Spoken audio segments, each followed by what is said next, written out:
This isn't just normal coach speak. This is like inviting somebody over to Thanksgiving, having them meet the family, introducing them to your daughter and saying this is the one, and picking out wedding venues. He is laying out the red carpet for this young man. There's nothing else to do but hit buy in this sense, because who else are you going to trust? I mean, this is so out of the realm of normal for him.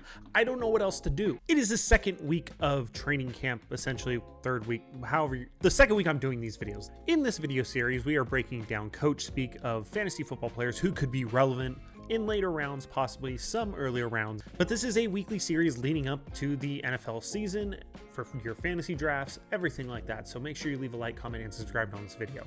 Basically, what's going to happen here is we're going to go through 5 players, ranking what their coaches have been saying about them, or the media has been saying about them, saying if we're buying, selling, or frying, as in the Philip J. Fry meme.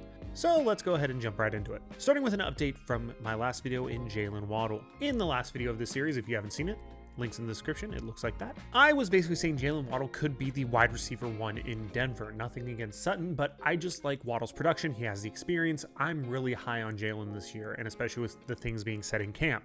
But there is a quick note. On August 6th, Sean Payton mentioned that Waddle is dealing with a muscle strain and he should be back in about 4 to 5 days. I want to keep an eye on him over the next few days in training camp, preseason if he plays. How much of a strain is this? Is going to be something that just nags him all season, or just something got nicked in camp? So keeping an eye on him. I really like Waddle long term, especially in that Denver offense, so make sure you keep an eye on him before your fantasy drafts. But while we're on players who I mentioned in my last video, let's go with Josh Downs, Indianapolis Colts wide receiver. Shane Steichen has been a little bit more direct than he was last week about Josh Downs' role.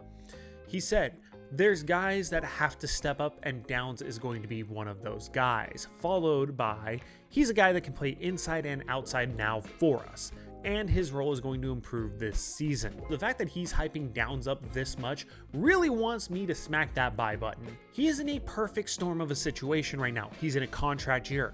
Alec Pierce has been limited. Pittman is gone. This is a real opportunity for you to boost that stock, and I'm really wanting to hit that buy on Josh Downs. So again, he's a player from my last video, kind of cheating. I don't care. I like him that much. He deserves a second week in a row, especially the fact that Steichen keeps talking about him. I'm loving Josh Downs, hitting that buy button. I'm really looking higher than his ADP here. Not much higher at this point, but I'm willing to take a dart throw, maybe even a round earlier. Next up, we got Malik Nabers for the New York Giants.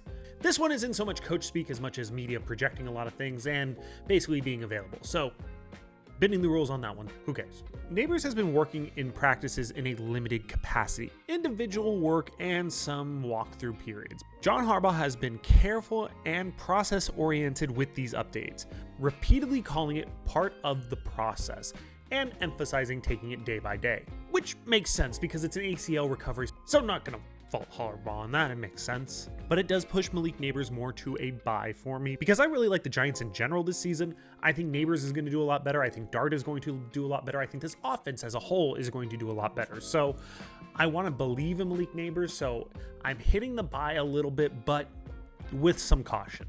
Got to keep monitoring. Same thing with Josh Downs. Got to keep an eye on this the entire preseason.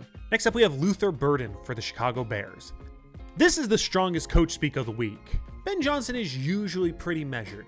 When he compares a second-year receiver to Amon-Ra St. Brown, it stands out a little bit. Here's the exact quote. St. Brown in Detroit, who I have a strong affinity for, he plays the game the same way. I feel that from Luther. I know he wasn't a full-time starter for us a year ago, but the snaps that he did have, he's got that competitive edge and desire to be great. That's high praise. This isn't just normal coach speak. This is like inviting somebody over to Thanksgiving, having them meet the family, introducing them to your daughter and saying this is the one, and picking out wedding venues. He is laying out the red carpet for this young man. There's nothing else to do but hit buy in this sense, because who else are you going to trust? I mean, this is so out of the realm of normal for him. I don't know what else to do. If you look at the Bears in general, they got rid of DJ Moore by sending him to Buffalo. That means you're trusting within Luther Burden III and Rome Odunze. That's your 1 and 2. So the fact that you're hyping up Burden this much makes me want to go, okay, is this just hype to get his confidence, or is this real? How much he's selling it, it makes me just want to hit the buy. But I am hitting hard buy right now. Want to watch the preseason, want to watch the rest of training camp, everything like that. I mean, I guess that's a caveat you could say for everyone on this list. So I'm going to repeat myself a lot, so I apologize. But I'm going to watch Burden. during this preseason, but he is a main target for me. I really want to get him this year. He's going to climb up draft boards. Be prepared to overpay if you really want him, but I'm in the willing to overpay for him side of the fence at this point.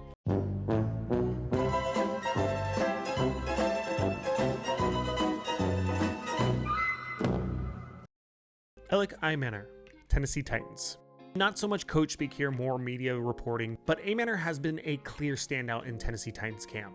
He looks good. He looks like he has a relationship with Cam Ward. It looks like they're really piecing things together. Bit of an update here. When I first was recording this video, Elic got a soft tissue injury that they were still evaluating at the time. It was making me more fry the situation because we had no idea what was going on. Come to find out, he avoided all major injuries. This makes Elic a huge buy in my opinion because he has a chance to literally become the guy with Cam Ward. He's dominating the headlines. Everybody's talking about him from the press to Titans fans with blogs.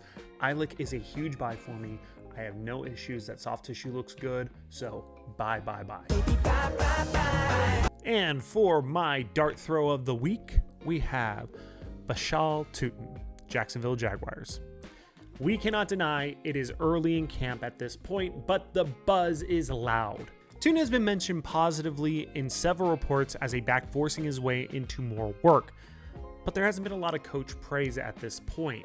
I made a video talking about what every AFC team needs, and not shockingly, Jacksonville needs a running back. Tutin is supposed to be their starter according to the unofficial depth chart. The Jaguars room in general looks like it was going to be a committee anyway, but it looks like Tutin is commanding more touches.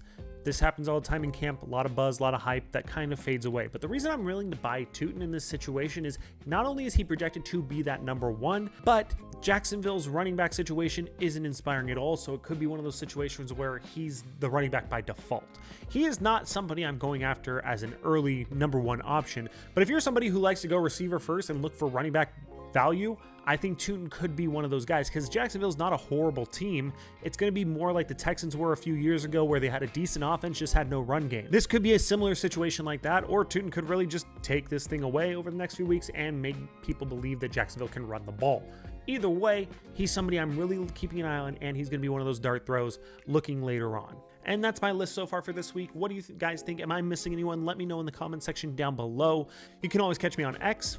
Link is in the description. Follow me there. I'm pretty much there every day. Always willing to make conversations, so go ahead and do that. And make sure you always leave a like, comment, and subscribe to this channel. Bigger channels obviously have that draw and all those views, so it's really hard to break through. So anything like that really does help me out here, and I really appreciate it. But thank you so much for watching, and until the next one, have a good one.